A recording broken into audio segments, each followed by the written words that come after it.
Everything feels much better. So Good. I'm glad to hear that, man. yeah, you and me both. Yeah. Are we doing? Do we want to start recording? Yeah, I just hit record on ya. Everything I do. Because it's this one right here, I'm guessing. Yep. Yeah. That's good. Yep.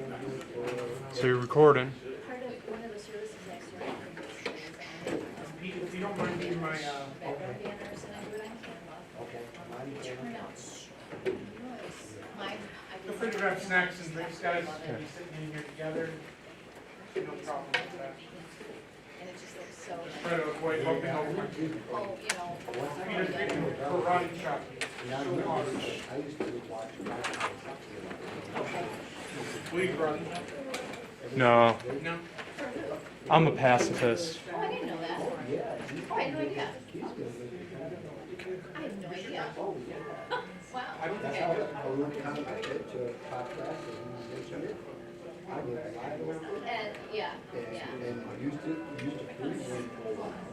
Then I went ahead and And went to the program. Yeah. Then, I just found out a few weeks ago, since I'm an instructor, Yeah, there's. I can get, yeah, exactly, I could, I think they just. Yeah, you So don't wouldn't be have using to some of these the anymore. table, So but the I would have the to table invites. That's like 45 minutes. you know, a little bit of money, just to say, it's well worth it. yeah. But if you're already really good at it, It can turn into this. Just for you guys, we'll plan on 45 minutes of just us talking. We'll get with plenty of content. I know when any of us gets going, it Yeah. can turn into, don't worry about it, we've got time. And then in the But we're second gonna half, to you for say, let's. yeah, if we need to move along, I'll move along. But the second half of the program is just for the students to ask questions. Great.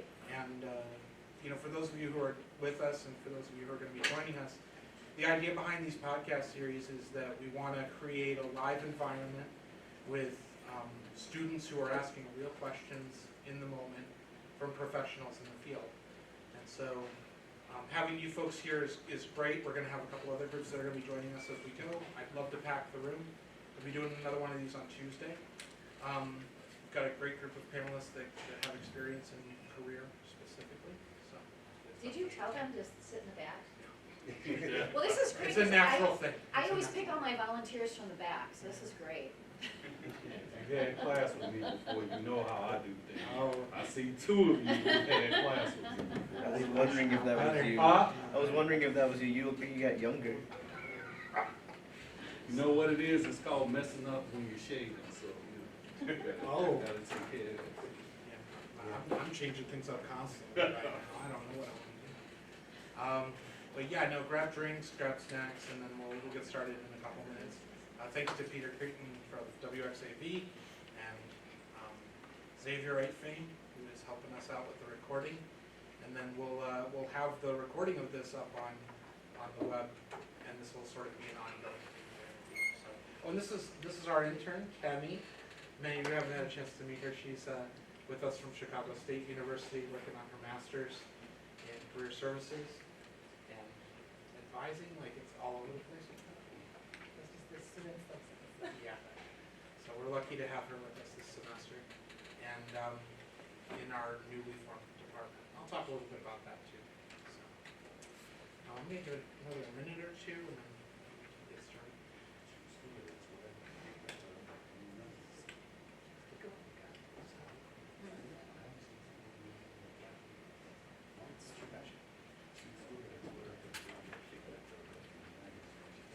Chicago State? Should have had Kemi around to help. You could have. Oh, boy. It's going to be a fun day. Can everybody hear us okay? Yep. Very good.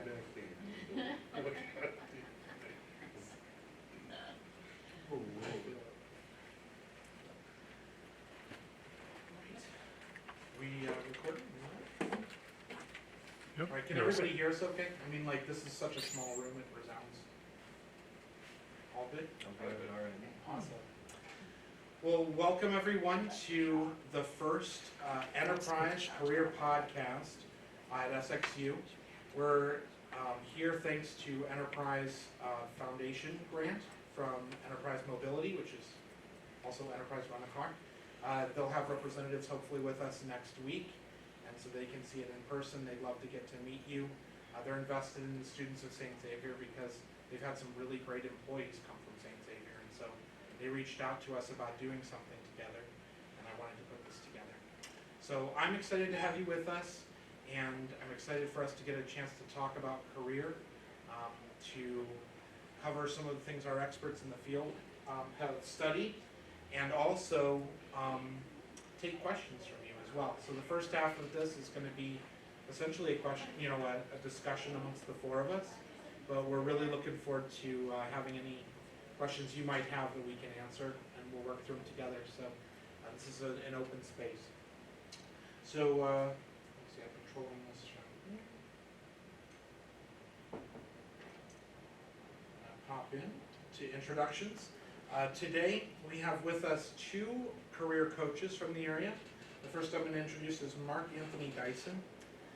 About 5 years ago, Mark and I met at a career event that he was hosting at a local community center. He was working with people who felt disenfranchised from the job market. He had a photographer there who was providing free headshots, and Mark was meeting personally with people to help them with their resumes. Since then, I followed his compassionate career podcast, Voice of the Job Seekers.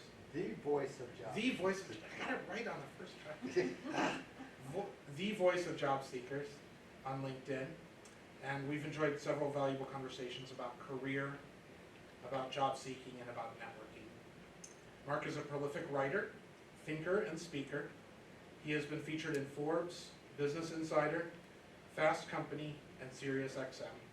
He writes for Lensa.com, and in the past, The Financial Diet, PayScale, JobHunt.org, as well as many other career sites. And I should have had him featured up there. There he is. Next up, we have Lauren Milligan. Lauren Milligan is a career coach and resume writer. She's a business owner, instructor at College of DuPage, a welder by hobby, and someone who finds it a bit awkward to wait patiently while someone else reads her bio. Her clients come to her for resume development, LinkedIn profile creation, networking, and interview skills coaching, crafting a multi-tier job search campaign, and corporate outplacement. Lauren has worked with thousands of professionals in all stages of career advancement. She leads a multitude of career-related workshops and presentations throughout the Chicagoland area.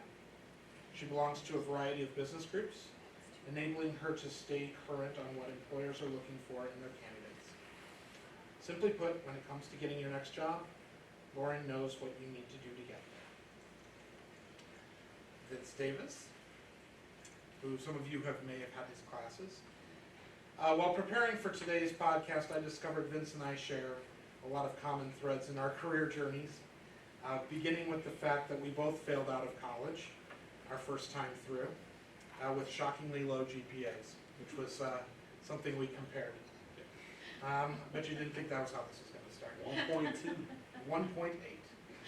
1.8. We both jumped into the workforce feet first, returning to our college in our 30s, where we absolutely killed it, by the way, and built on from there.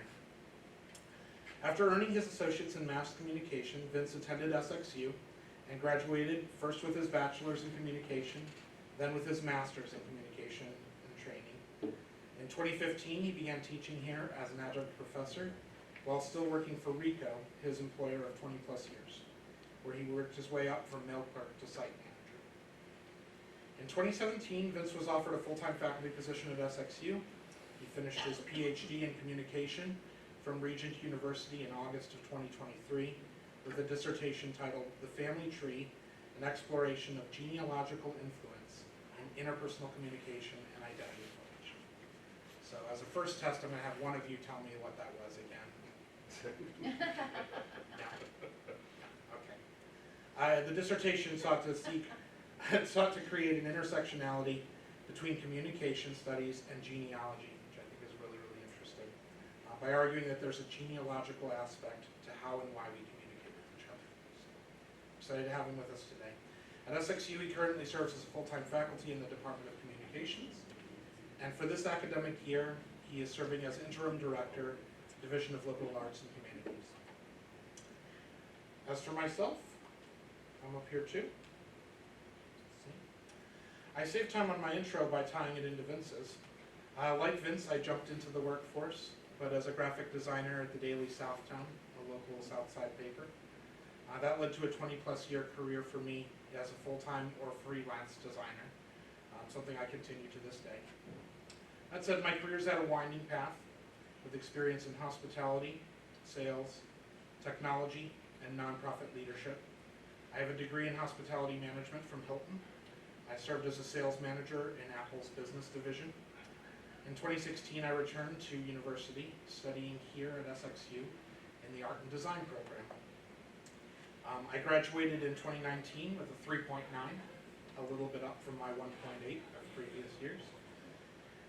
And my senior thesis, a 6-part screen-printed poster series protesting the Muslim ban and Islamophobia in the U.S., was awarded Outstanding Honors Project for the year of 2019. Following graduation, I joined SXU as a staff member. Many of you know me from the Hub, where I managed 50 amazing student workers. And in November, I transitioned to this role as Associate Director of Employer Engagement and Internships, and the Career Development Center, which is our new career center. I also currently serve as Staff Council President, working with an amazing team of 18 staff members here at SXU. We represent staff concerns to the leadership of the school in partnership with the President's Office and Faculty Senate. So, introduction's done. Let's get started, shall we? So today we're going to be going through a couple different subjects, but I wanted to start us off on the conversation of the job market.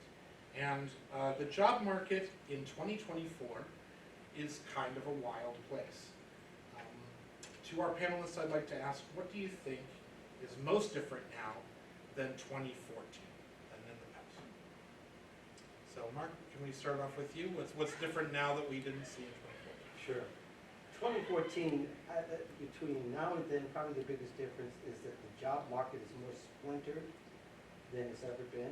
I use the word splintered because what's happening over here isn't necessarily happening over there.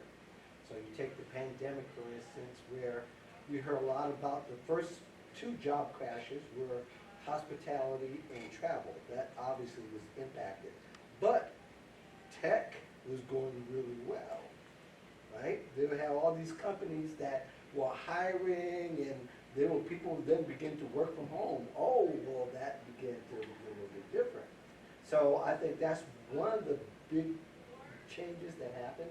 I think the other thing that happened is technology kind of boosted 10 times what has happened since 2014, to the point to where you got people in certain fields that are able to be what they call overemployed.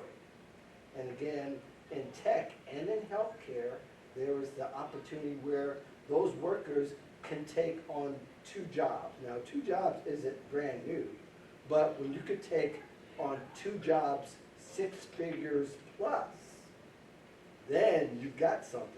And 2 full-time jobs. At the same time, they could do a 8 to 5 or 9 to 5, 2 jobs because they were working from home.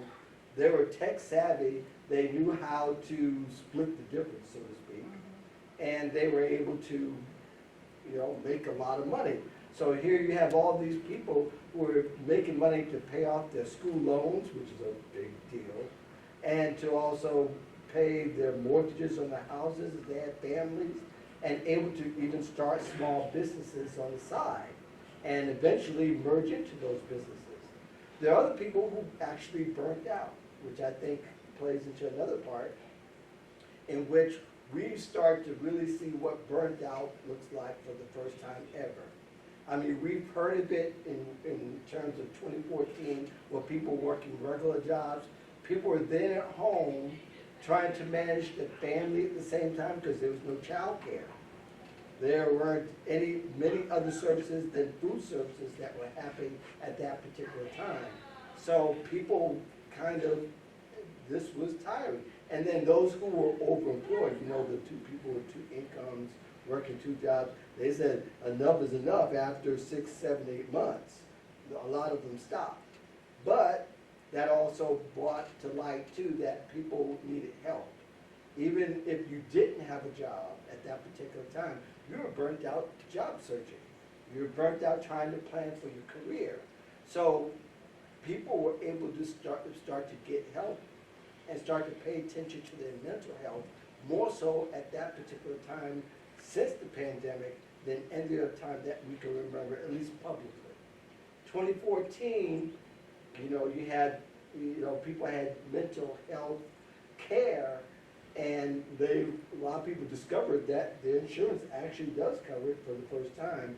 But then the business started getting booming. If you're a psychologist or any kind of mental health worker, and there was even a lower ceiling to becoming therapists at that particular time in the pandemic, to where now those people are more accessible. So in those 3 phases, I think that because we have a splintered job market, and what happens over there isn't what happens over here. So when you hear the job search numbers, now you may hear that they're less than 4%.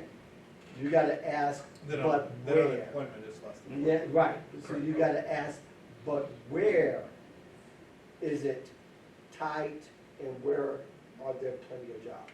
Well, and unemployment's a complicated issue that's tied to who's looking, for jobs, and those numbers are flexed by. Yeah, and you got to ask the question: does it apply to my area? Is ultimately the question people need to ask. And job numbers are pretty broad because people go off the grid and they come back on the grid, and they're not announcing, and no telling how they're counting those numbers. Yeah. So it could be like the Nielsen ratings. You got something in every other house, but it's not counting each house. So you got to be careful and ask that person question. I can tell you how they track the national unemployment average, actually, Sure. because I had to look it up once. I don't want us to deep dive into that, but I think it's a good But idea. actually, and this is something I didn't know until I was, much older, and really, really quickly, the national average, here's how it's tracked. 40,000 people in America are picked by the government, and these people will agree, these are all people that are looking for work, and they agree that they're going to be tracked monthly. So every month they get a phone call, it's still done by phone. And these 40,000 people get a phone call every month and answer a couple of questions. Have you found a job? Have you been looking for a job? Different questions like that. And they only track each person for no more than 6 months, because they figure any more than that and people just aren't going to want to talk to the government anymore. But they do track them for 6 months, and then they move on to other people. But that's actually how, I don't think 40,000 is nearly enough. I don't, and by the way, the numbers are always a couple months behind. So right now, if they're saying that the national unemployment average is at 4%, that means it was probably that maybe December or November of last year. So, Well, and I'm Yeah. grateful to Mark for the, kind of overview of especially for people who have been in the job market for a little while, what the job market looks like. Burnout clearly isn't the issue if a student just hasn't gotten into the job force yet at all. I mean, obviously it could turn into that if they're diving in. Or if they're Really, working really hard. or if they're working full time and going to school full time, you can very well play into the. Absolutely. Not to say that burnout doesn't happen in an educational way, Right. but the bulk of the students that we work with on a regular basis are looking for that first big opportunity. And so, to them that must sound like a wealth to have 2 full-time jobs, when they're working so hard just to find one. Right. So, we obviously want to be cognizant of what's the market look like, and maybe this is good to move on to other folks as well. What's the market look like for somebody just getting in, just joining in? Is it all about internships? Is it all about finding a place that you can commit to and grow within that role, or is it something else entirely? well, one of the things that, and this is not new, but I think it's really a lot more punctuated today, is that you're going to see job ads that say, we want someone who's entry level, but also has 7 years of experience. And that happened when I was looking for my first job. So, that isn't new, but I think more than ever now, it's even more punctuated and I think that's because it's harder to find entry-level jobs. There are less of those available because of automation, because of, AI even, different, and a lot of these jobs are just going away. So it's difficult to get that foot in the door. When I was your age, I was working, I had a retail job every time I turned around if I wanted to quit and get another retail job, or a restaurant job, or, and that's where I learned customer service. That's where I learned how to put up with angry customers, and, that's where I learned how to put up with coworkers and bosses and everything. And I think that younger people don't have as many of those opportunities where you guys are expected, once you graduate, to get more of the professional level job, and you're not really getting a lot of those foundational skills along the way. So I think that's definitely something that has changed. And it's important to be mindful of that, because, look for those opportunities and through internships. And by the way, internships are extremely important, because that is where you are going to get that entry level, customer level, foundational support skills in an internship, because those don't always come from jobs anymore. Especially if you do get a remote job, then you're not working with coworkers. Then you're not learning those, how to have those water cooler conversations, and figuring out how to earn professional capital and things like that, which we can talk about later if you want to. Just a quick show of hands, how many of you have a part-time job, full-time job on campus in Plymouth? Okay. Anyone with internships? Not sure if they have internships? Okay.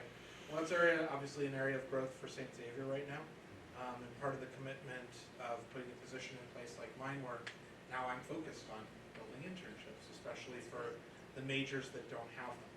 Some of our majors like nursing, psychology, have built-in pieces regarding internships, but we're looking to bolster that in areas like computer science and biology and all of those areas. That's a role where we're planning to grow. And I like what you say about soft skills. Soft skills are super important.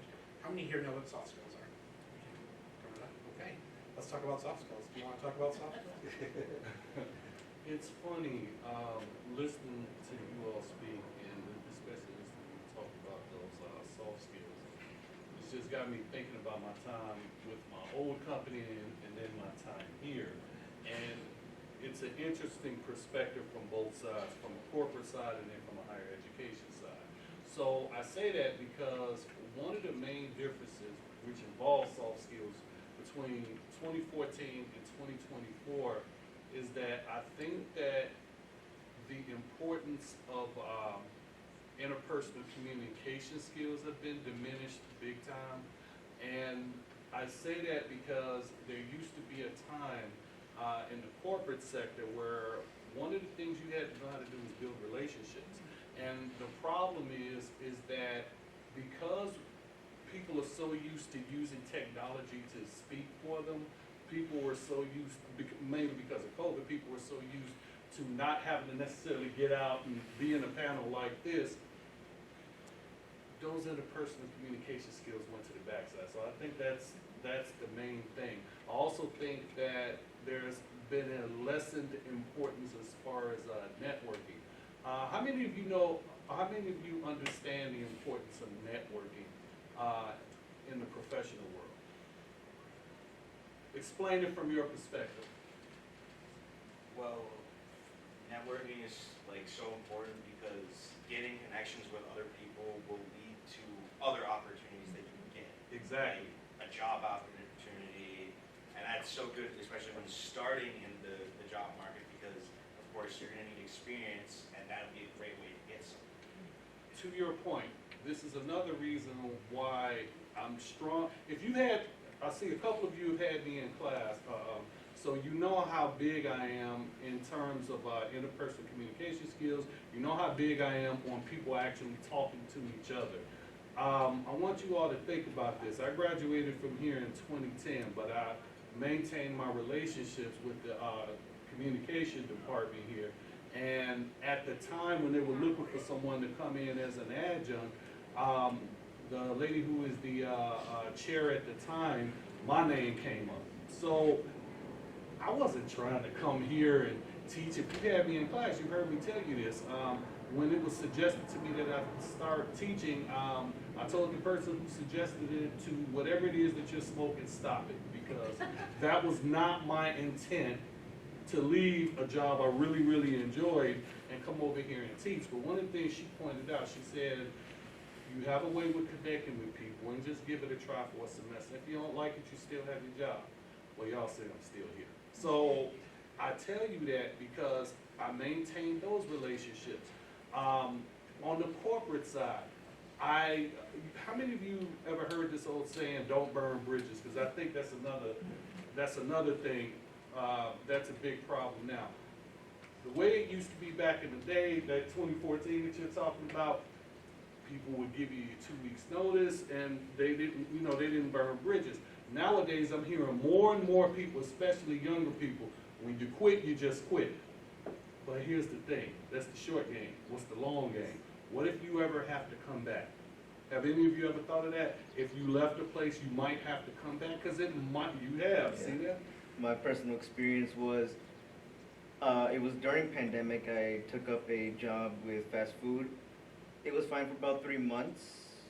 As far as I can remember, I think it was about 3 months, because it was a really fast period. It ended up not working out because, you know, COVID, your mental state wasn't the greatest for everybody, things like that, so I decided to leave. I tried to be amicable about it. They didn't appreciate that I wanted to leave so early, even though I wanted to take my time away from myself. Obviously, things just weren't compatible between us. So they reacted negatively. That made me feel like, okay, I should probably respond the exact same way. We had our words. Thought about doing things that I shouldn't have. Didn't go through with it. But even then, knowing that I burnt that bridge, trying to apply to different places, I realized it during that moment too. If I do this, there's a chance that I can't ask for that reference. Exactly. You know, I'll be back at square one before applying there. That's a great point to Yeah. having those references and places that'll vouch for you. And it means a lot when you can get a letter of recommendation from a professor or from a previous boss, somebody that is willing to say, look, I took time out of my day to write a letter about how good this person is. And that usually speaks pretty heavily. But we're also talking about soft skills are those interpersonal relationships that you have in that place.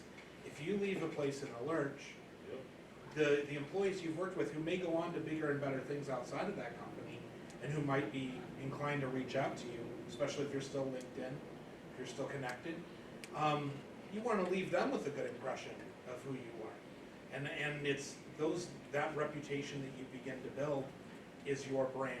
It's maybe a better way of looking at it. If you were starting a clothing brand, you'd want to really make sure your brand wasn't talked badly about. You'd want to make sure that your brand was viewed positively and that you were only partnering with other brands that you really wanted to be associated with.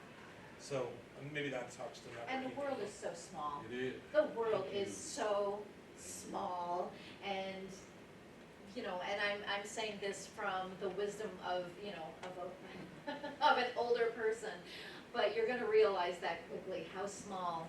I mean, especially you guys grew up. We did not grow up with the internet, and we did not grow up with tech and phones, and that were fit in your hand and everything. You guys did, so you probably already have an idea of what I'm talking about. But as you get older and you get more connected within your career, the world is so small. And if you do something stupid, there's a really good chance. Or if let's say someone else does something really stupid, there's a really good chance in the next 10 years or so, you could be sitting in the cubicle next to that person. So. And let me add to that, as someone who teaches here at SXU, if you had me in class, I have driven home the importance of relationships, and that's including with us here who work here at SXU. Because if you all look back in the corner, Ms. Alaraj is back there. I would write a reference for her all day, every day. That's how wonderful of a student she was. But it wasn't not just that she was a wonderful student. She was good with people in class. She was good with me and good with her other professors. You all understand that? So I would, anytime she ever needs it, whether she's here or elsewhere, our already got a reference ready for you, just in case you ever need it. That's, when I talk about that in terms of building those relationships, that's exactly what I mean. And true story, I could go, if I wanted to, I don't, I just wanna make that clear. I don't wanna go back to my old company, but I could if I wanted to. That's the relationship I had with them, and I've been gone for them 7 years now. It wouldn't be a problem to go back to them if I really wanted to. If I could chime in a little bit. One of the best things about being where you guys are at is that you can use as a tool your lack of knowledge to network. There's this thing called informational interviews, which really doesn't sound as technical as it actually is. It's just basically having great conversations with people in the fields that you're interested in.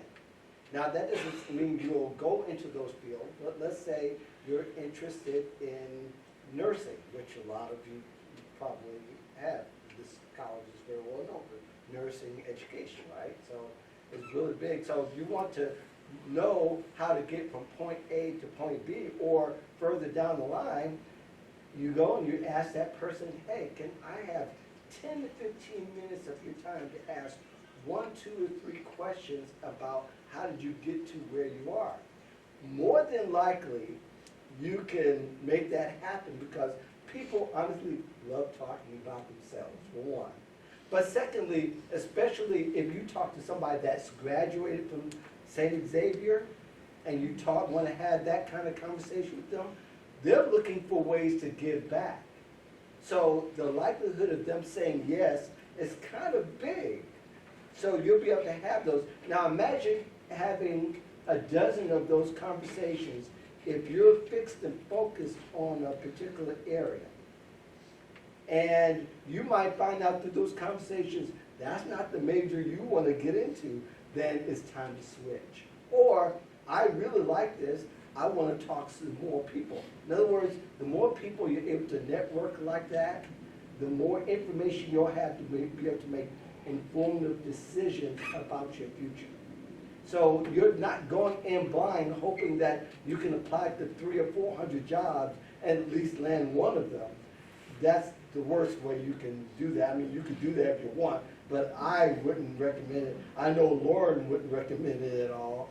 But you can make more tactical, strategic based moves based on the information we got from people who have gotten the jobs and have maybe even connected to other people. So being at a college where you can have access to career services, resources, and also the alumni, people who have already graduated from here, and even people who you might even heard about in the news, who might be CEO of a company, might be a CFO, something you might aspire to. Those people would be, you would have access to those people one kind of way or another because you've had that conversation. You link with them on LinkedIn, you watch your comments or their postings, you interact with them, you build that relationship, no telling. They might remember you upon graduation. Especially since not a lot of younger people actually take the initiative to do this. And that's where you can get ahead of the game. Which is gonna make you stand out Oh, yeah. just for doing that in itself, because it's a bold move. It's a bold move. And tagging on to what Mark said about, gathering the information, this is exactly what informational interviews allow you to do. Just asking a couple questions. Information allows you to make your next decision. That's it. So you're not connecting you're not, like Mark said, you're not tying yourself to this person's decisions or anything, you're just making your own. But then another benefit of holding these informational interviews is that a lot of times these people who are working in their field, now they kind of feel invested in your success, and they're gonna say, you know what, there's some job openings, here's the number for the job board, or they're gonna say, you know what, I know someone else that you should talk to. Whatever it is, now you start gathering advocates who are gonna help, who are gonna look out for you a little bit. And let me add to that. How many of you know who Christopher Gardner is? And I hope you do because they made a movie about him. Anybody ever heard of this movie called The Pursuit of Happiness? With Will Smith? Okay. Now, I had the pleasure, in my old job, I had the pleasure of meeting Mr. Gardner around 10 years or so ago when he came up here to Advocate Christ Hospital where I was assigned. And one of the things he pointed out when he was at his lowest, that informational interview you all talked about, he asked, I believe the guy was a stock trader or something like that. He saw his car and he said, what do you do and how do you do it? And that one question changed his life. So he has a book out, and if you know the movie The Pursuit of Happiness, you know the story I'm talking about. The rest of his life started with that one question, what do you do and how do you do it? So think about that. And just for the sake of somebody who hasn't heard of an informational interview before, like, how does one get one of those? Do you just stand outside the business waiting for people to walk in the morning, or are Not you today, going stalker. to Chamber of Commerce meetings, or what are you doing? Let's break it down a little bit. Let's break it down. Now, your career service center just started, right? Pretty much you just served, but you have access to alumni who graduated from the college. So let's say somebody who is interested in education wants to talk, they don't want to just be a teacher, they also maybe want to be principal. So they contact you and say, hey, do we have any graduates who are now principals or even vice principals? Or even just people in my network. Or people in the network. Absolutely. Right there, you have an automatic connection that somebody in the Career Service Center can connect you directly with someone. You don't have to go through a friend of a friend of a friend, which also works. There's nothing wrong with doing that. Yeah. But you have a direct link to that network. So he says, yeah, let me connect you. So the first thing you do to enhance that connection, go to LinkedIn, you connect with them. Get familiar with their work. And think about what you really want to know. Basically, you want to know, how do I get from here to there? And what paths you're taking. So you start to have that meeting. It could be over a phone call. Meeting in person is better, with personal skills, right? Meeting in person is always better. And you have great conversation, and then you may go off into the sunset somewhat, but because of your curiosity and him being educated, he's going to remember he did something that nobody else has done with me.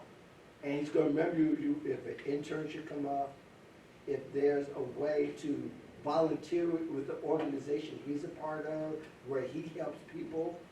Maybe there's somebody else he could connect you with, and so on and so forth. It starts there, but basically it starts with a conversation. And it starts with, you may have somebody on LinkedIn, you see, I would like to be like that person. Connect with them, start to comment on their posts, start to try to connect with them personally. Just give it a little bit of time. Don't seem like you want to hound them down just to complete an assignment. It's not an assignment completion. It's an interest in what somebody does in a genuine, in a very kind way, so that, you too can maybe be helpful to them. If they have something going on, maybe share their posts. Or even come to their event to volunteer to help them. Or be their personal assistant. One day I had a friend of mine that met a really high-profile speaker. He got to know them over time, but what ended up happening was he ended up being his assistant when he came in town to speak. And he got to know him personally, and he happened to get 2 or 3 hours with him, like for each day when he had downtime. That guy went on and had a great career. And it was all from that one meeting because he was diligent and he approached it in a way that was sensible, that made that person feel comfortable and made him feel like, wow, this person's really interested in me. And what actually happens is that person wants to give back because he's used to giving back. Yeah. So that's how it can start. There's many other ways you could do it, but that's just one way. Absolutely. And you don't even have to connect with people on LinkedIn anymore, you can follow them. So if someone doesn't, connecting with someone, there's a, like, but what if they don't connect, what if they don't accept my connection request? Well, you don't even have to worry about that anymore, all you have to do is follow them. But then if they are, I'm trying to think of because I've assigned informational interviews to plenty of my clients over the years, and I actually have a list of questions. And there are basically questions like, so how did you get into this job? You also wanna bring your resume if you've got one and say, can you just take a quick look at my resume and say, and see if this resume looks like someone who is ready to go into this, or where should this person get into this industry or this, this field. But just asking questions about themselves, and then the very last question should be, is there anyone else that you can recommend that I talk to? Because then that's how you grow, grow your network and all that. But it starts, informational interviews, they're just informational gathering. You're not asking for a job, and you're just asking them about their specific experiences and their advice. I'll tell you this, if you do get, a half hour over coffee or whatever, you buy the coffee.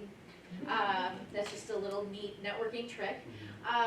Let's see, and chances are, if this is an older person, more accustomed in their career, no, let me buy you the coffee, but at least offer. And then just ask them, ask them some questions. And by the way, if anyone gives you, if they say, yeah, I've got 30 minutes, you take 30 minutes. Take all of that 30 minutes, but do not take 31. Unless they say, hey, I got a few more minutes. Unless they initiate that. But if someone is giving you their time, you take as much as they'll give you, but do not go over, because that's when they start to check Yeah, out. if you do it in person, 30 minutes is a good slot. If it's over the phone and they're sticking you in, offering 10 minutes gives Yeah. you focused time. Yeah. And they don't have to schedule, busy Right. people don't schedule 10 minutes for time. Yeah. I mean, unless you're a president of the United States, but it's not many of them. But even at that, 10 minutes is such a short time. Most people, especially if they're alumni or that there's some kind of connection, they'll take that time. It's either do it with Zoom or over the phone. Phone for me is a little bit better because you just answer it, you don't have to do any setups. Right. You don't have to, exactly. And to Mark's point about, kind of being that assistant for the person, Yeah. I spoke at, I want to say this was North Central, closer to me in Naperville, and one of the students came to my presentation, and afterwards he stayed after to help me kind of gather up stuff that I had brought and everything, and he walked out to my car and he said, by the way, is there any way that I can help you with anything? And then basically bartering for a resume. He needed a resume. He wanted one that was, professionally written. And he said, can I help you with marketing? He was a marketing student. I was like, I'll take that on. I don't know what this is gonna look like, but you know what? Let's try it. And he put together this survey for me through SurveyMonkey, which, was easy, but it wasn't something I was ever gonna spend my time doing. And he made this really nice survey and sent it out to a bunch of my former clients, and I got some really great feedback. And it's nothing I ever would have done on my own, and for that I happily wrote his resume. And now, he still stays in touch with me, and he's probably making like 5 times the money I am and everything. And it's just a great relationship because of that. And since then I've written his resume for his dad and all sorts of stuff, but it's just because he extended himself and asked me for something and offered something in return. Great networking.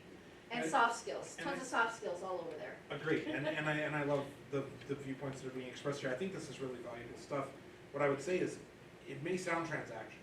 I give you this, you give me this, but it isn't that.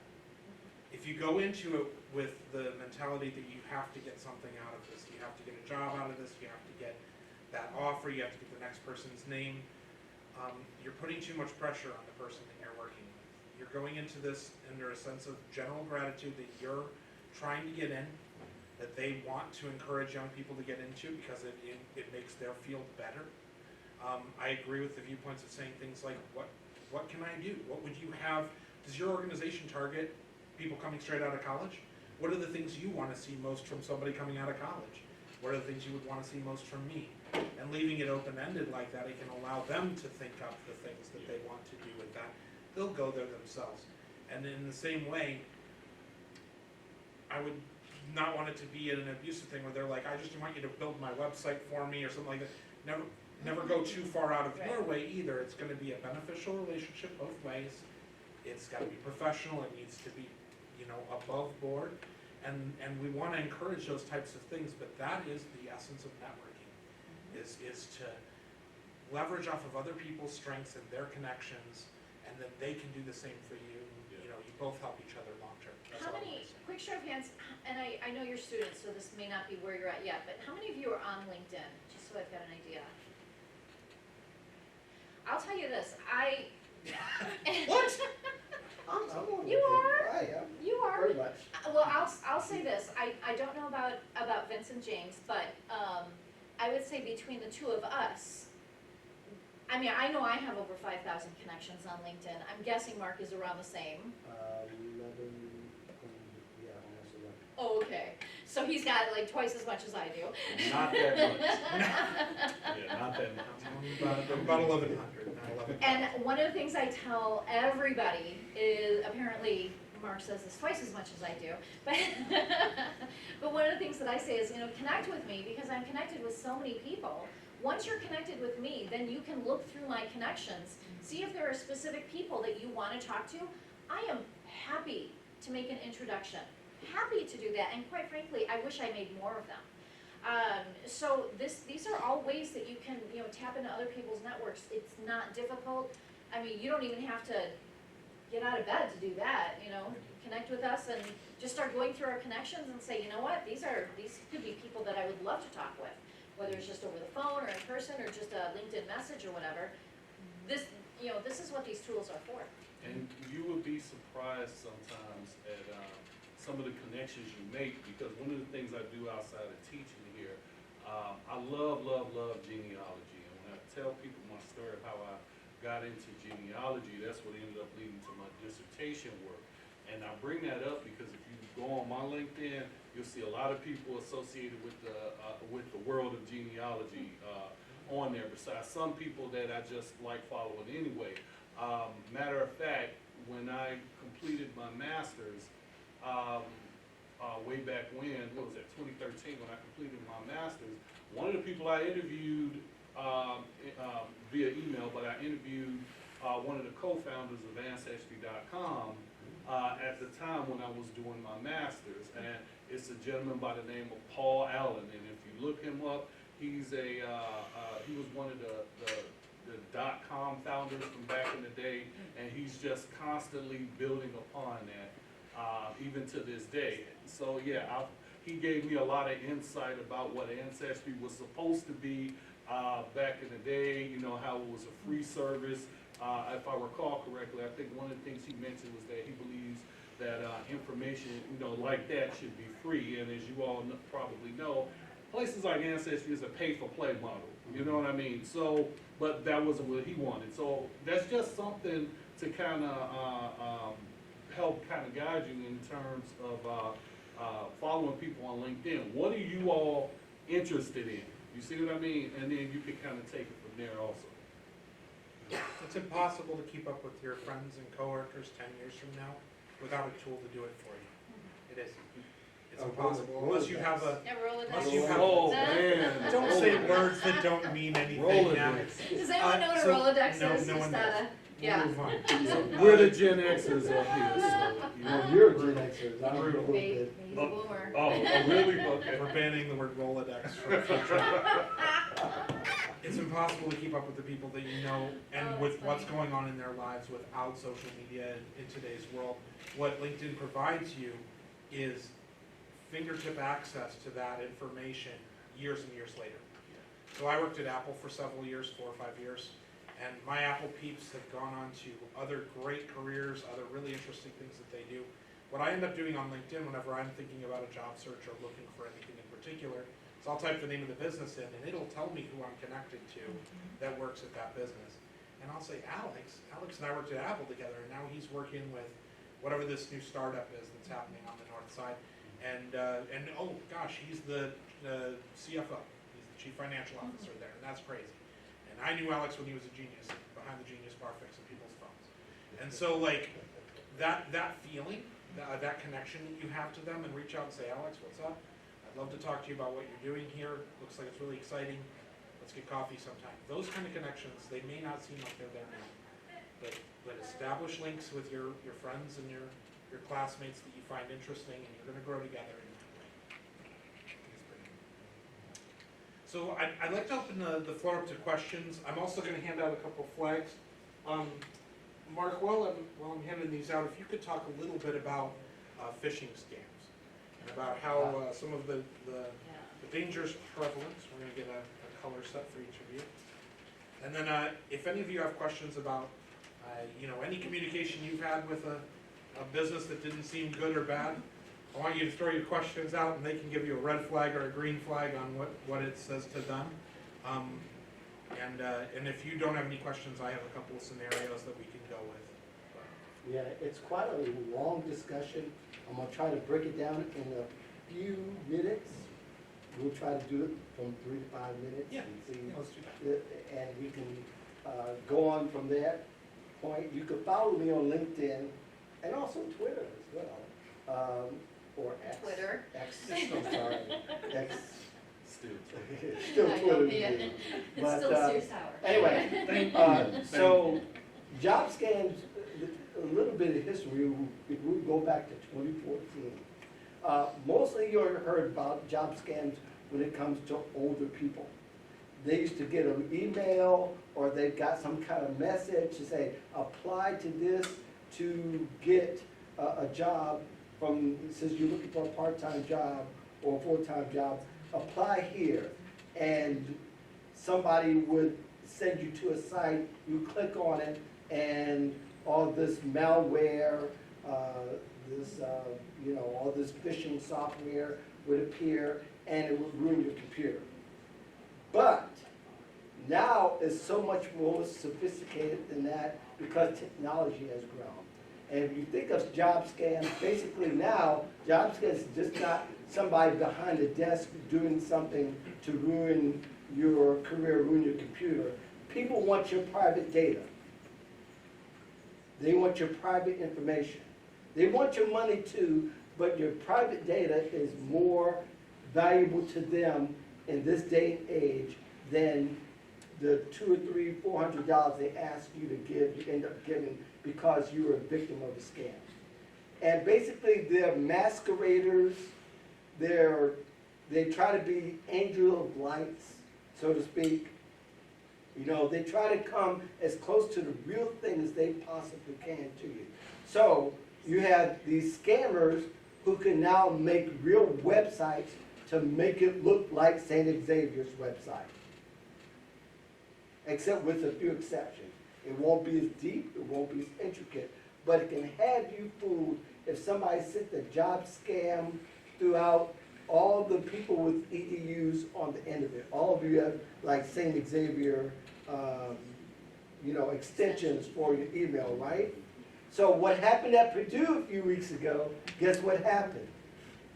They were able to get to their server at Purdue University and send them scams, job scams. Now it's hard to say whether the students fell for it or not, but for everybody else, that was kind of a shot in the dark to say that it can happen to your school as well. So here are some things I want you to keep in mind. It can happen to you whether you're tech savvy or not. It can happen to you whether you're a genius or not. It can happen to you if you work at a tech company or not. Just a couple of weeks ago even, there was a guy that was an employee of a big company, was talking to some co-workers over in the UK. They really weren't his co-workers, but the video looked like it. And what happened was they asked for information from their supposedly co-worker, gave it to them, they were able to steal $25 million from the company. All because that video looked like them, but they weren't. And by now, if you don't know what deepfake AI is, or artificial intelligence, I know we can go off into all kinds of things, but basically it makes them look like the real thing. And these are happening with these job scams all over. I mean, there's a survey or some kind of tracking that was done through a site, I think it was HR Dive, I believe. And they rated the states that had the most job scams. Illinois was number 7.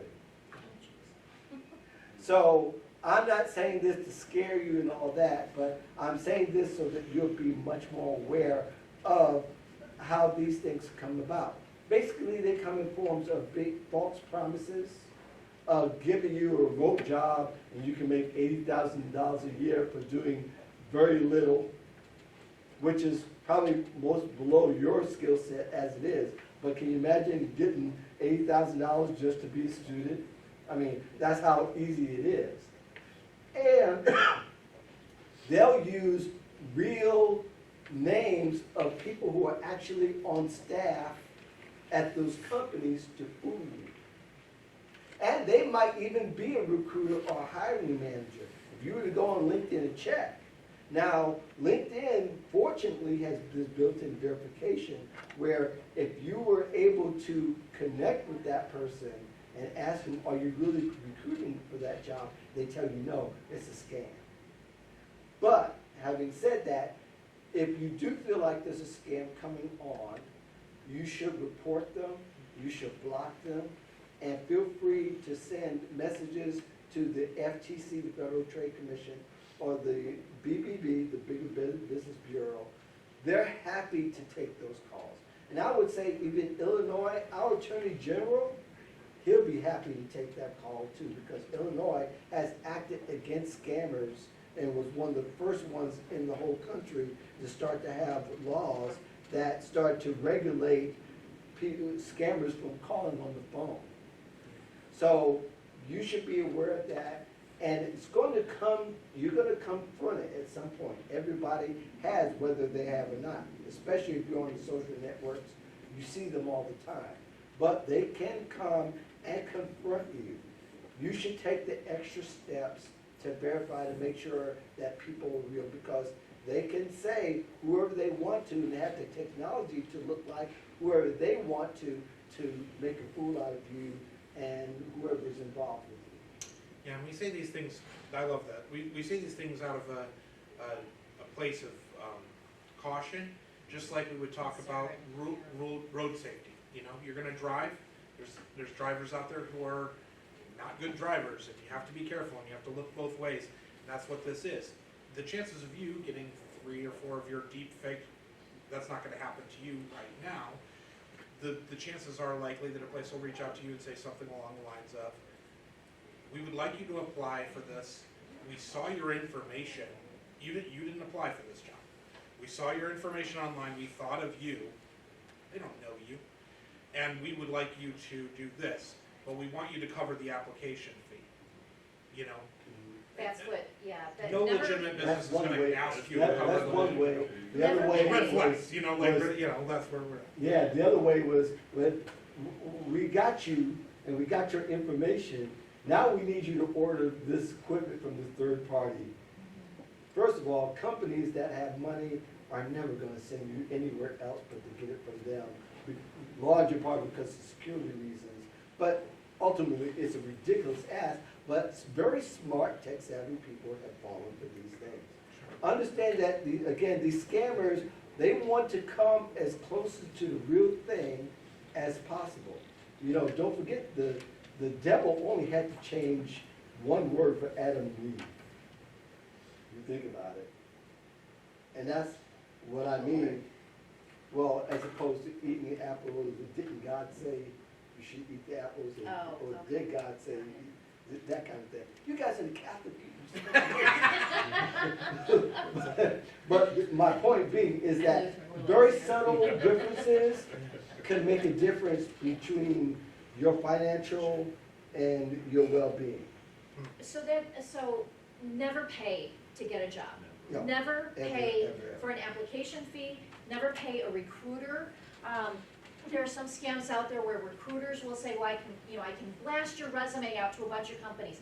Companies don't want resumes blasted to them if they don't have job opens, right? If they don't have jobs open.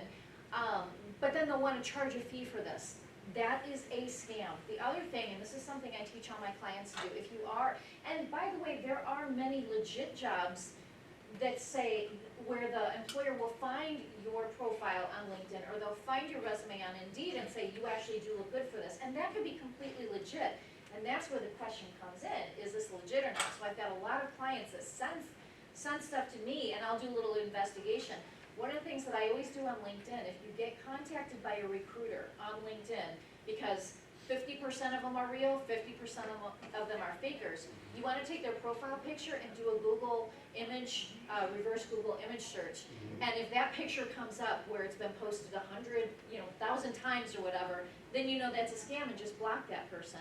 But otherwise, that image will take you, if it's a real person, and you put that image in, the LinkedIn profile will be one of them, and maybe their Facebook or a business, a company site that has their employees on it. That's a really good way to determine whether this is a real person or not. I've caught a lot of those that way. Yeah, and they're not hard to catch. It's just that You they have to can, be they, looking for it. they're interested, scammers are great marketers. Yeah.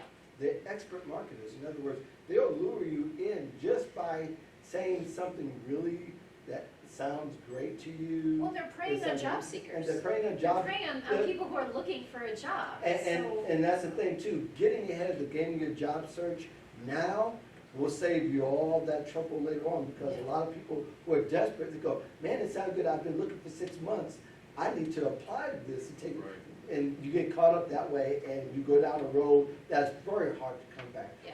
And let me say this, being a Gen Xer, I kind of remember back in the days where the biggest job scam pretty much you had to worry about were those people putting ads in the newspaper saying, pay them postal jobs, make up to this much money, and when people will call that number, well, pay us this much, and we'll try to get you in there. That's how they kind of lured people in. That was usually the extent of it, and as they both pointed out, now everything is so sophisticated, it really is hard to tell the differences of what's what. So I have my own personal way of weeding all that out. I just don't answer anybody. And because I've gotten the emails before. Every once in a great while on LinkedIn, somebody will hit me up and say, I got your information from such and such, and can we talk, that kind of thing. I'm like this, if I didn't expect it, then I'm not gonna answer it. So I do a lot of delete and block. That's certainly one way to, you just put up an electric fence around your But house. you should report and block. Right. You should Yeah. report. Oh, yeah, report. absolutely. Yeah, you're right about that. Absolutely. But I always say, if it's important, if it's important, or in this case, if it's real, they have other ways that they can get in touch with me. So Yep. that's where I leave it. But I love this way of talking about our network as a defense mechanism, our network as a suit of armor that can help us. So if you're using your network and the people that you know to help you vet these things, if you can reach out to someone in your network and ask them, is this safe? Yeah. Then you can utilize that person. Yep. Although there was an instance where someone did send it to their family members. The family members even fell for it. And the woman still got scammed.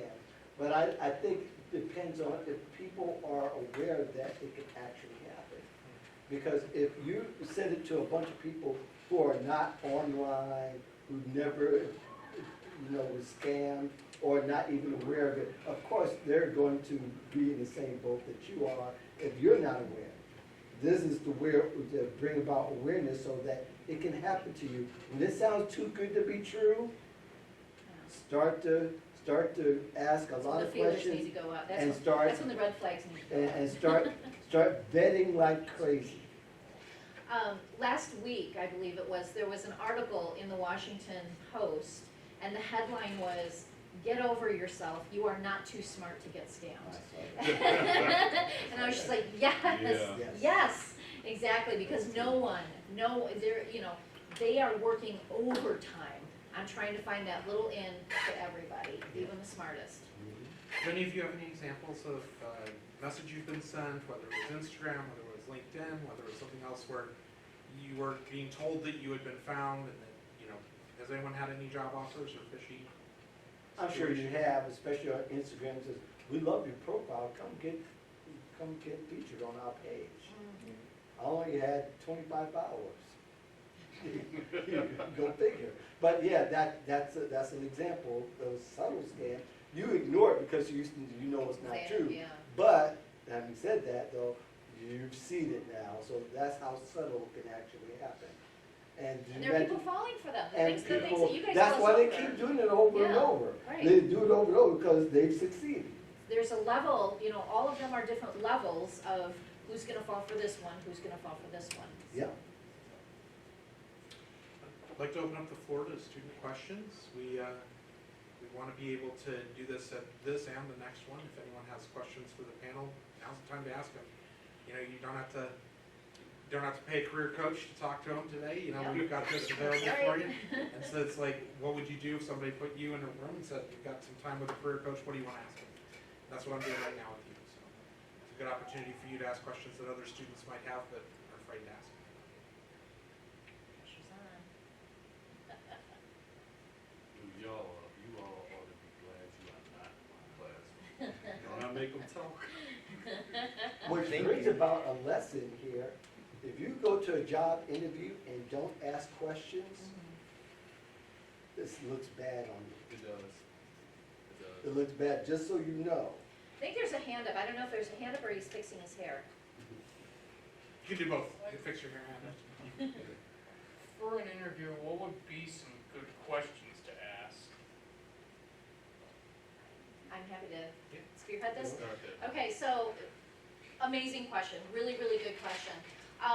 So you don't want to ask, first of all, you don't want to ask questions, number one, that they've already answered, because you're so locked in. You wrote answers beforehand, and you're so locked into those questions that even though they've been answered, you're still asking those questions. You also don't want to ask questions that you should be able to discern from researching the company. You always want to research the company before you go on to an interview. That is the number one interviewer's complaint. This candidate did not know anything about our company. So knock those questions out early. But one of my favorite questions is getting away from the job description. What will make the person really successful, who you hire? So getting away from the job description, what that says is, well, I know the job description. Go off book a little bit and tell me what kind of personality trait you're looking for, what kind of character this person should have. And you're gonna find and really listen to their answer, because they're gonna give you clues possibly as to why this job is open in the first place. If they're saying, well, we actually need someone who really, really likes speaking with people on the phone and follow-up and everything, that's gonna give you a clue that maybe the last person in this job didn't do that so well, and then that's your opportunity to say, that's not gonna be a problem, I've got a lot of experience doing that, or I'm fearless when it comes to the phone, or, whatever. Other questions that you can ask are, of course, like Mark said earlier, people love talking about themselves, so they're oldies but goodies. How did you get into this job? What's your favorite part about this company? Those are always great questions to ask as well. But my very, very, very favorite and gutsy question to ask, if this is an in-person, I know so many are Zoom now, but if you ever do have an in-person interview at the place of business, at the end of the interview, you can't do this during the interview, but really when it's wrapped up, ask for a tour of the work site. My favorite. It's My favorite. ask for a tour of the work site. Number one, if you get a yes, you know they love you, okay? Because if they don't love you, they're not gonna take the time. But also, if you get a no, it could be because they've got other candidates waiting, they're busy, whatever. So a no is not a definite no to you, but a yes is you are in the running.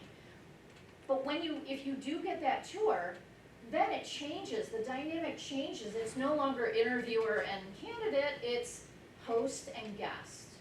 And they want you to ooh and ah over their shiny things.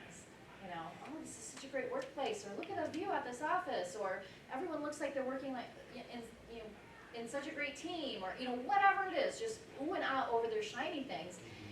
And again, it's a bold question that no other candidate is going to ask, so that's going to make you memorable in their eyes. You're going to stand out, you're going to be memorable, and you're going to get known for asking really good and tough questions of an interviewer. And asking for that extra face time in the first place, which a lot of younger candidates just don't even want.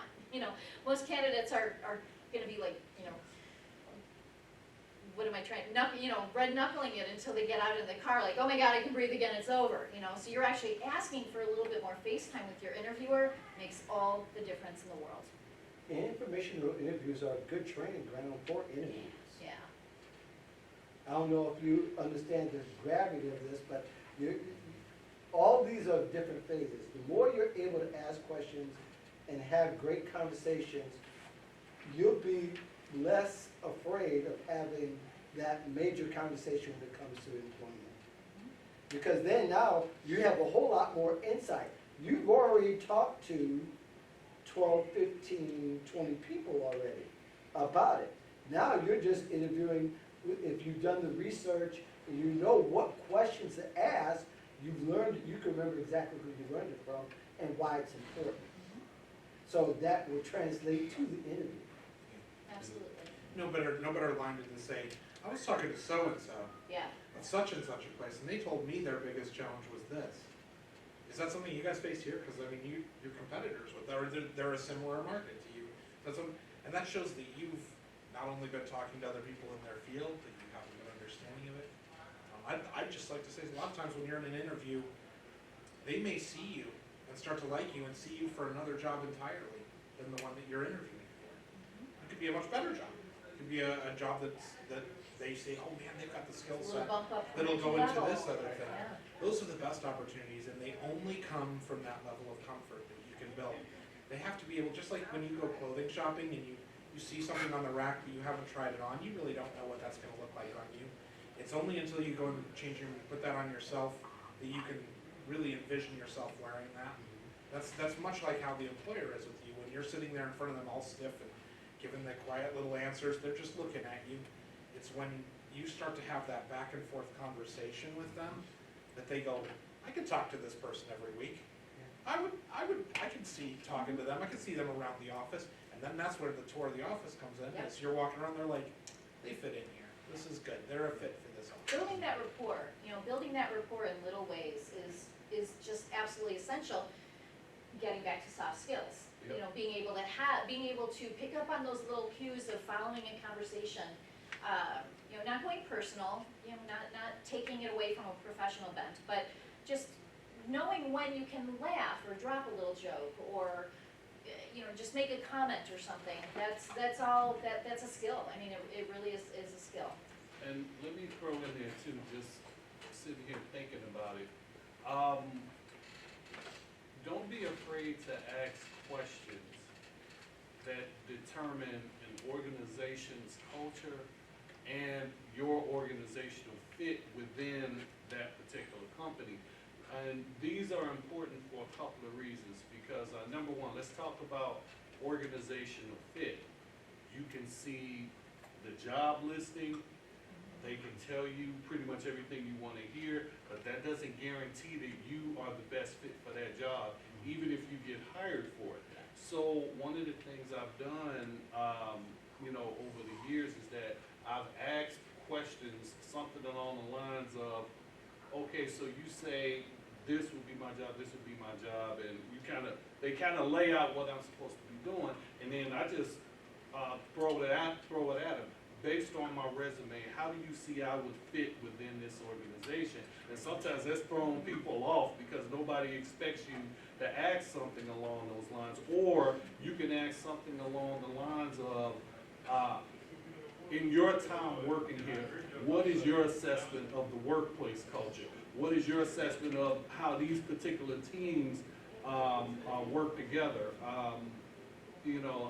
That's one of the things I learned from when I was in corporate America. And I only say that because I've seen the good and I've seen the bad. And let's be perfectly honest, if a team is always at each other, how is that team going to be successful? Does that make sense to you all? And those teams exist. And they do. They absolutely, They do. It sounds like, well, that's crazy, how could a business function that way?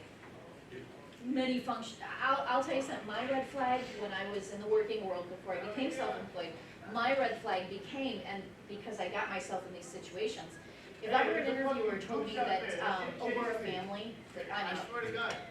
I'm out, because there's no way it's a functional family, it's a dysfunctional family, if it's a business, because that just, in my experience, that was the big thing. Yep. Don't tell me you're a I've family, because I don't want experienced anything to do with that family. Yeah, I think that part of the art of interviewing as well is that it's the candidate that kind of sets the tone ultimately. Interviewers, if you really want to know a secret, they're as scared as you are in a lot of those meetings. Or it's uncomfortable. They're very uncomfortable because one, they don't want to do it. Secondly, a lot of times it's not a part of their job. Mhm. Thirdly, if they feel like they gotta spend the job, they gotta spend more time somewhere else doing something else.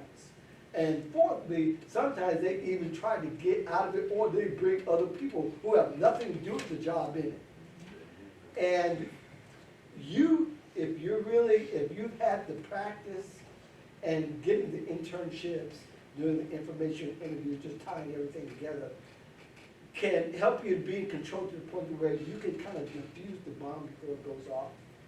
You can help them feel comfortable enough with you, soft skills, enough to where that they can feel relaxed enough to like you, because you have to be liked. Ultimately, you can answer all the questions right, have all the right skills, but based on somebody says, well, I don't see us talking 8 hours a day, they may not hire I you. don't see them fitting in with our culture. And it's a very gray subjective line that you can't say, I've been wronged or this was right. It's something that's innate in everybody. And that's a two-way street. And that brings up another point, it is a two-way street. You can also not take the job if you don't like the culture. You don't have to feel, if you feel like this is a strange family that do strange things, feel free to not call them back. Or if You you land a do good call- joke. You land a good joke, and not a single one of them laugh. You're like, And you know, don't feel bad in not taking that opportunity or going to the next step if you feel intuitively it's not going to work. And may I add to his point, Mark, you brought up something that actually did happen about 10 years ago. And I got moved to another account downtown. If anyone who's had me in class, I've told you about my work history, how most of my career with Rico, I was assigned to Advocate Healthcare. And I absolutely loved that account. But then we didn't have that account anymore. That happens in business sometimes. Sometimes like that, everything that's familiar to you goes away, all right? And I won't say which account this is, I'll tell you in private, but I won't say which account this is. Yes. But I got assigned to an account downtown. Everything was right up my alley in terms of my skill sets. Well, that was the first time, and I want you all to understand this. I'm in my early 40s at that time, and this is the first time I'm understanding the concept of organizational fit, because the job was perfect for me. The fit and the culture were not. And let me explain what I mean by that. The person who I would now be reporting to, I have more of an open, democratic leadership style. That's not what she wanted. She wanted someone to be more autocratic and basically saying, Jim, you're sitting down too long. Why are you not out there? That was the kind of, that's not what I do. But the reason why I knew I would not last at that account, and this still trips me out to this day, is because when she complained I got a new boss when I went downtown, and she complained to my boss that she was offended that I referred to her as yes ma'am and no ma'am. And this is, I kid you not, she actually complained to my boss. I referred to her as such, and if you all know, when you're raised to treat people with respect, you refer to your elders as yes ma'am, no ma'am. I've always been like that. But the other thing is that one of those times I was actually helping one of my employees so we could finish up mail for the day, and she was upset that I was helping them instead of telling them what to do. You all see what I mean now? So I don't mind rolling my sleeves up and helping my employees, but this particular account, they didn't want me to do it like that. So I was not a good fit for that particular account due to the type of leadership style I have. Now you all understand that. So sometimes it can look perfect, but think of your communication style and think of your leadership style and ask, does that go lockstep with that particular organization you're going for? And if it doesn't, as he already pointed out, it's okay to say no or walk away. or to just change it, you know? I like what he said. That's all happened within one company. You know? And I've had it happen within a company too, where you were at one location, but other location would have suited you better. Yep. And they respect it when you can go to them and say, you know what, I want this to work out between us. I love this company. I think you guys like me, but it isn't working where I'm at right now. What I really like is to find another spot where it's gonna fit both of us better. This is what I do well. You know, is this what you hired? When I started at Apple, they had me answer phones for one day and realized that was a bad idea. I was supposed to sell stuff to people. That's what I was supposed to do. And I knew it, and they knew it, and it was just a matter of, let's put me in the right place. Yeah. So you could still take a job with a place, but understand that you really want to find that organization. Well, I'm really grateful for everyone that came today. I know it's a little bit early, but unless we have other questions, I think we can, oh, this is great. I was going to say we can break to a networking time. So I need an internship for this summer. Yes. That being said, my question is, say I get accepted to an internship for computer science to improve my coding. Is it frowned upon to ask the employees that work there for assistance whenever they give me a task and I'm a little lost? Or is it more encouraged that I ask questions? On one hand, asking those questions interrupts their time and their output of their work. Yet I'm somebody who, if I don't ask my questions when I'm lost, nothing's gonna get done and I'm not gonna learn. And the purpose of the internship is to learn, so should I? It's an internship, you are there to learn. So they actually should have that in place where when you have questions, you'll have a specific person to go to. So that's one of the things that I would look, ask them, and you're gonna be interviewed for your internship. That would be a phenomenal question to ask them. If they don't have that in place, if they say, well, we've got a library, a digital library where you can go look up your questions or whatever, that could be a clue to you, like, that's not how I prefer to learn, and it seems like the staff is gonna be hands-off, so that's a determination I have to make that this isn't gonna be the right fit for me. Or they may say, absolutely, we're gonna have this whole team, you're gonna be able to ask them all your questions, we want you to ask questions. If they have, in an internship, they're not expecting you to walk in knowing, hey, I'm gonna fill out this TPS report, They should be expecting you to ask those questions and provide that help for you. Yeah, clarifying, but in a healthy internship. Healthy, Right. yes. And so like we Yeah. wanna talk about it, in a healthy organization, Yeah. they're gonna have the resources available to bring interns on. If you're walking into a business that's barely struggling to get by, and they've brought you on to fix a problem, if they're looking to other interns to fix a problem with the company, Yeah. you might be in a rough situation. We're not gonna, I can make this commitment to you as the university, if you get internships through St. Xavier, we monitor those relationships with the organization, make sure that it's a healthy place for you to go. You are absolutely free to find your own internships and set up your things on your own. You can certainly do that, and that's networking and that's wisdom, and you'll learn stuff from it. But when it comes down to going through the Career Development Center, one of the pitches that I make to you is that I'll help you vet those places. We'll find some good ones together. We'll find some ones with good reputations and resources and people that are gonna help you learn. Now, I will say this, no place likes answering the same question 20 times, right? There's that. So Yeah. it's on you to take good notes. It's on Yeah. you to learn your lessons. And I collect mistakes. I make them all the time. And Perla left, but she worked with me in IT, and I used to say, if you're not making mistakes, I might have to fire you. Because if you're not making mistakes, you're probably not working, right? And people who make mistakes are people who are working. And making mistakes isn't a problem. Making mistakes is part of the learning process. And that's what you're there to intern for. Now, if you make the same mistake 50 times a week or 40 times a month or something like that, you're going to run into some feedback from that place. But if you carry that little notebook with you and you jot the answer down for yourself, it shows where you're phone. It shows that you're adapting and learning and growing, and that you're there to learn. And those things are things that they will look on kindly. No place that respects you will mind you asking questions. Yeah, and if you do get an internship on your own where you don't have the advantage of the school helping you, I would recommend going to Glassdoor.com if anyone's familiar with that one. And it's the epitome of the internet. There's a lot of good and there's a lot of bad. It's the Yelp of business. It's the Yelp of businesses. However, there are sections where interns will talk about their experiences You know, Right. if they decided to go on with the company, if there were opportunities after and everything. So Glassdoor is actually a pretty good, like I said, throughout the very, very good, throughout the very, very bad, and shoot for the middle. I do think that they started pushing their ads a lot more now because I recognize that name, and I do remember them saying something about that it's a safe space for work, for in-work chat between employees.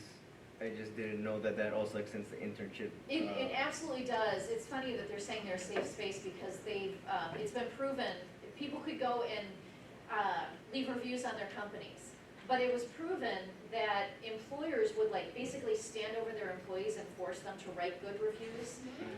And Glassdoor didn't do anything about it, so for a very long time, which is why I say Glassdoor with a little bit of a smile, but there's good information, good reviews to read and go through as well. And there's nothing wrong with Googling as well. Yeah. And also, Twitter is also a great place. Now, you gotta recognize the patterns, the good patterns and the bad patterns. But ultimately, I would say every social network has a place where people are complaining. And if you're finding consistencies, you should be asking more questions. It's that, see, and it's the consistency that Mark's talking about, because I'll tell you something, when I was in my 20s, I cannot tell you how many companies I quit as a da-da-da-da, and if the internet was around at that time, I would have loved a place like Glassdoor to go on saying, nah, even though I was the one in the wrong. And I Oftentimes, those are personal experiences that. exactly, Yeah. so that's what I mean, that throughout the good, throughout the bad, because the bad are gonna be those disgruntled employees who are probably not the right fit for the job anyway, and shoot for the middle. And to her point, and just one last, literally one sentence, to both of their points, you all would be able to, pretty much tell who all are leaving these reviews objectively and who's doing so subjectively. So you'll be, as he pointed out those patterns, you'll be able to notice. Yeah. But that's wisdom, right? That comes. I would say determining the health of a company is a lot like figuring out what the weather's like outside with three options. You can dress however you want and go outside. That's one way to figure out what the weather's like outside. And that's what it is to just wing it on your own. You apply to the company, you say yes, you take the job, and you jump in without any outside consultation. It could be good, you could be properly dressed, or it could be bad. You could be improperly dressed. Glassdoor is like asking somebody to tell you what it's like outside. And they'll tell you, it's cold. And they're, 85 years old and cold all the time. My cold is And you much go different outside than and it's everyone 72 else's degrees. cold. You go outside at 72 degrees, you're wearing a coat, and you now regret it, right? It depends on the person who told you. That's what Glassdoor is. And then the best, absolutely most reliable one is a person who works for the company or a group of people that work for the company, and you have conversations called, what are they called again? Informational interviews. Informational interviews, which you have with the group of people at the organization because you found them on LinkedIn and you discovered that they work at that place, and you asked them for 10 minutes of their time to find out what the company's like. And that's the same as asking your friend who's standing outside with their phone open to the weather app. And they could say it is 65 degrees outside, a little bit windy, and you know exactly how to dress. And so you have three options when you go into the workforce. You can go by experience, just freewheeling it. You can go off of hearsay, or you can find actual qualified people within the field, and you can get real quantitative data and find out for yourself. And those are things you can do to judge the company that you jump into. And know, if you have a choice of the same job and it's a company that's healthy or a company that's not healthy, choose the healthy company. The unhealthy company may need you more, but and I'm not telling you how to do your career, because I've worked for unhealthy companies in the past who needed me desperately, and I was able to go in and make positive change. But at the end of the day, it's a lot of work, and like you can learn those lessons in an easier way. It doesn't have to be that way. So that's just maybe a voice of experience saying you don't always have to take the bumpy, jagged one with all the glass all over it. You can go down the normal stairs. And there's so much information. There's so much information out there. So nothing has to be the great unknown anymore. That was awesome. I want more questions. Do we have any more questions? Fire away. Is it worth it to travel overseas for a job opportunity? Is it a scam? Yeah, I mean, I'm there's just so little messing information. with you. It So- depends. So you're looking at it, like, is this a temp job? Somewhere like in Europe, yeah. Like, That sounds awesome to me. I mean, I think there's, I Well, think which if you wanna country, talk first to, of all? you wanna talk to people about tax, you know, the tax complications of working in two countries and paying taxes. Well, this means a contractor or an employee? employee. Oh, okay. Where you would move there. Yeah, like actually like move there and like live there, Is it for a set number of time, or just for, this is the, indefinitely. okay, all right. Do you mind me asking what country? I mean, probably like. Are you just saying this is something I wanna do, like, Something I want to do. Ah, Like, I'm oh, in Sweden, like. then do it, my God, do it. I thought this was like the parameters were being set by a company, and that would make me a little weird, but if you're just designing your life, just do it. You'll never regret travel. And there are things you like about that country and things you Yeah. don't like about that country. Right, The healthcare would be awesome. in yeah, all those countries. Ooh. That part is true. But we can. But then that's there's all. other, Yeah, there's a other- lot to Yeah, consider. the food may not be great in that country. So, I mean, I would weigh the good and bad, but really, you should research the country. You'll as never much as the regret country. travel unless you end up on that, like. Right, but you also weird want to TV research show. the culture that is right for you. Yeah, I mean, yeah. because you gotta live there, not just work there, so really, yeah, you've got to understand both atmospheres and be able to say yes to both. Because if one sucks, it's not gonna end well. yeah. There's complications, right? If you move over there and it doesn't work out, now you're having to Oh, figure out Yeah. your living situation. It's just like moving to another Yeah, part of the country or something along those lines, maybe with a bit more complication.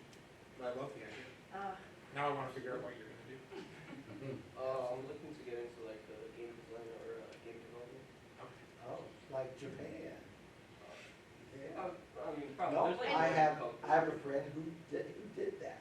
He did his actually his son, did an internship in Japan for 6 months. Did real well, moved back here, then moved back there. And because he got used to the culture and also learned a good bit of the language, he was able to adapt. And that's the thing you've got to be willing to do too, is that you can't always be American when you go elsewhere. You got to become somewhat used to An what expat. you're surrounded. Right, That's- an expat. I have a friend of mine that actually moved to Mexico, older, but for a different reason, but he now knows Spanish. And this is my dream, because I do know Spanish, and it's always in the back of my head, I would love to move to Mexico and do my work from there. So the fact that you're saying that you're doing this, you want to design it, it's not by some other country saying we need you to, live here. Like, everything in me is saying, do it. Yeah, of course. Make it work. Yeah. We Kemi, our intern, I'm gonna name drop her, is really, really passionate about international studies, about finding the value of studying internationally, right? And working internationally has the same types of values. You dive into other ways of doing things, other ways of viewing things, you come back or stay with just as many amazing ideas from both places. You're only gonna get stronger as a person, so, yeah, really positive. Yeah. There are so many jobs, the term is location agnostic. If you have a job that is location agnostic, meaning you could do it from anywhere, you could do it from your home, you could do it from another country, you can do it from, an RV in a Walmart parking lot, but that really is where the world of work is kind of going, to this location agnostic ideology, and I am all for it. Absolutely. It's a dream for a lot of people because they get to be involved with their families, or be involved with parents, or be able to get the experience outside the country, something which a lot of people dream of. And, it's not, but it should be carefully thought about. Sure. It should be carefully planned. You should be doing the research, and it's not research, let me do it for a month. It's like, let me really consider a way Talk out to the options. people, what we're saying the whole time, talk to people, research, Right. yeah. This is a bit of a subject change, but I wanted to touch on it because we've talked about internships quite a bit today. We're focusing almost entirely on paid internships at SXU. The idea of unpaid internships is an idea that I hope is gone within the next 2 or 3 years. I hope it's gone within the next 5 years. There's no reason in In today's New York, world they're why you can't get. illegal, I think. Yeah, I think it should be illegal Yeah, because essentially you're benefiting from the place that you're at. And when we say paid, it could mean money or it could mean, credits for a college course where you're, as part of a college course, you're taking it, you get these credit hours in exchange for that. But it has a lot to do with diversity, equity, and inclusion. And if a place is, Yeah. if only students who can afford to not get paid can take an internship, that's not equitable. That's not across the board for everybody.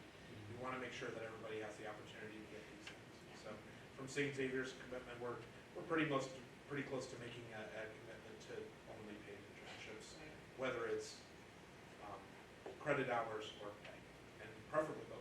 And since you're monitoring it, you're also getting some concrete, whenever they do their internship, they're getting concrete experience as opposed to just going to fetch coffee. Right, to make And coffee. make yeah. coffee. None of that. Yeah, we don't do any of that. Right, but that should be clear, because, every now and then you hear about a company that had unpaid people, and they had unpaid people for a while. Now, you could say, well, they shouldn't let them get away with it. Well, sometimes those relationships are kind of complicated. However, I will say that there is value if there are places where you can volunteer. I mean, you volunteer your time to take a new skill you learn and be able to implement somewhere where they can get value. And you can agree, or barter, or whatever term you want to use, where if we do this one thing for you, or do this service for you, you can write me a LinkedIn recommendation, or give me a reference letter. You can add that onto your And resume. add it onto your A lot of resume it, yeah. as experience. And, there's a lot of ways you can create your own opportunities. One of, in that. previously, James said, I don't remember in what context, but you mentioned the Chamber of Commerce. One of the things I tell a lot of people who are out of work, a lot of times they're like women who left the workforce and to raise their kids, and now they're getting back in, and gosh, I'm not even sure what level I can jump in at, as well as younger people who are just having a hard time, breaking through that entry level that requires 7 years experience. Go to the Chamber of Commerce. The Chamber of Commerce, your local Chamber of Commerce in Chicago, there are hundreds, but every town has one. They live and die by their volunteers. So if they had someone, a tech-savvy younger person who was able to say, I will be more than happy to set up your member database, or I will, whatever, update your website, whatever it is. And then, then you offer, well, if you need registration at this event or something, now who are you rubbing elbows with? Employers, local employers. And you get to introduce yourself to them, and you get one-on-one time with them, and you're making a good impression because you set this up yourself. The Chamber of Commerce is such a wealth of opportunity, whether you're a business owner or just John Q. Public. Like I said, they live and die by volunteers, so I guarantee any of you, whatever I don't even know what it is you guys do, there's a chamber that needs you right now. And if I may add on that point, that part of it, I know a couple of people now who started nonprofits and need that help getting the website and social media presence set up. Yes. That would be something to consider in that sector also, because I've seen a few nonprofit websites in my time, and they need help. So, Right. so just to kind of use that as an example, if that's something you all are interested in, just kind of seek that out as well. And that could be a simple conversation with me too, because a lot of these people come to me and they say, here's the opportunity I have, please let your students know. I put it on the board, and it's just as simple as stopping by and letting me know what you're interested in. I'll play matchmaker, put them together, so. Let's see. Thank you so much for your time today. We're excited to have this group, and I'm looking forward to us meeting next week as well. We had such a great talk about networking. It's going to be interesting to see where that goes from there. It's the new logo I just made for the Career Development Center. Helps to have it designed back in. Very nice. Winding path. I like it career. with points, I think it's Yeah, good. I agree. And we just want to thank Enterprise for sponsoring this event, and all of you for coming. We enjoyed having you here. Please spread the word. It's going to be a similar group next week. Vince has joined us for this one. We're going to have Nathan Peck here next week with an artsy, emotional opinion about school and what it matters to you. So we're going to look at that in conjunction with career. So we're excited to have you all with us, and thank you again. Thank you. Thank you so much for joining us today. Can I give us a LinkedIn? Yes, There you go. Feel free. We've got some time, so just hang out and talk to them, get LinkedIn, and link up with each other. Yeah, absolutely. No, you don't.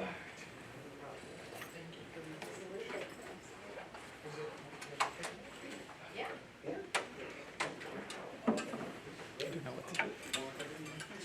You don't know what to do? Push the big red button. Yes, exactly.